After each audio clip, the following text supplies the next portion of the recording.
particularité.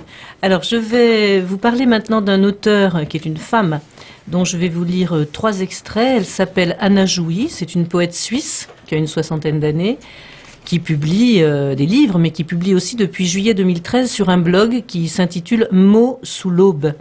Donc il s'agit d'un journal poétique où elle nous parle, Anna Jouy nous parle du temps tel qu'elle le perçoit par ses empilements, ses colonnes de mercure, ainsi qu'elle le dit.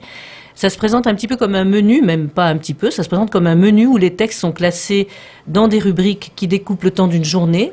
Donc nous avons les textes de l'aube, les textes du matin, du midi, de l'après-midi et du soir. Rarement pour une journée un texte sous chaque rubrique, je dois dire, j'ai vérifié. Ce que je vais vous lire là, ce sont 3 extraits. Je vais les lire dans l'ordre chronologique, je dirais. Donc un journal de l'aube du vendredi 13 mai, qui démarre comme ceci. Je pose la nuit comme un collier aux rêves rouges à l'échancrure. Ce seront les perles d'un monde en feu. Le crépuscule a dû tomber en bille sur le sommeil. Ça fait du bruit qui s'éparpille. Des sirènes précieuses.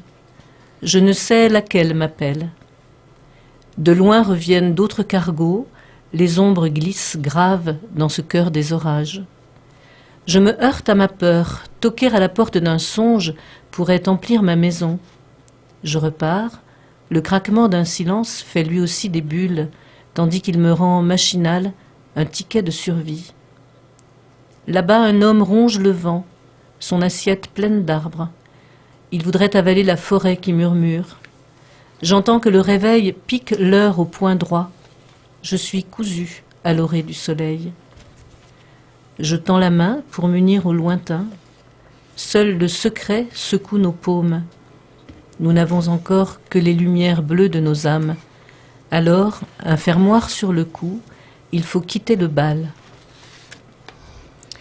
Un très court texte maintenant du journal du soir du lundi 16 mai, hier donc. Le ciel est un pachyderme qui broute à ma fenêtre et sa grouille de souris me courant sur l'ivoire. Je lis la brousse qui s'éteint juste au bout de la main. Jardin d'acclimatation des espèces compagnes, toi le frère, toi l'assassin et toi le nain qui dort dans mon âme. Je m'attends à ce qu'il pleuve bientôt des porcelaines de l'éléphant, un thé noir et fort comme la nuit qui s'endort. Et maintenant le dernier texte qui a été publié ce matin, mardi 17 mai, et qui s'intitule « Au printemps ». Il y aurait un jour le passage des grandes ordures de l'âme, et j'aurais fait mon tas devant ma bouche.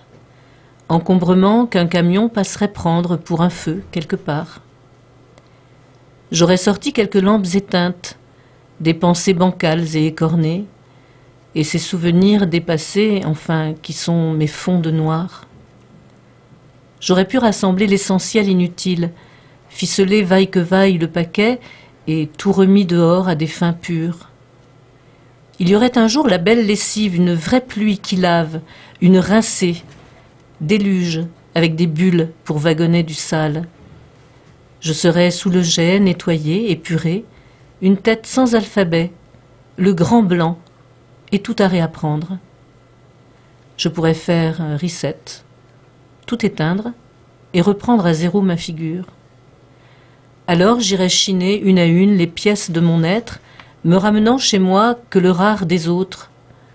Je serais assez vide pour cela, débarrassée de moi. Il ne faut pas vieillir, comble, mais tendre vers sa tunique. Voilà, donc si vous voulez retrouver ces textes, vous pouvez aller sur le blog de cet auteur. Donc ça s'écrit Jouy Anna, JOUYA2NA.ch, elle est suisse. Sinon, vous tapez mots, M-O-T-S, mots sous l'aube, et vous trouverez facilement. Et vous verrez, les textes sont souvent accompagnés d'une image, voire d'une musique. D'ailleurs, Body and Soul là, de John Coltrane, c'était une image et un son qui accompagnaient un de ses textes. Voilà, je vous invite à la découvrir. Elle est vraiment très très chouette, je trouve. J'espère vous avoir donné envie en tous les cas. Voilà.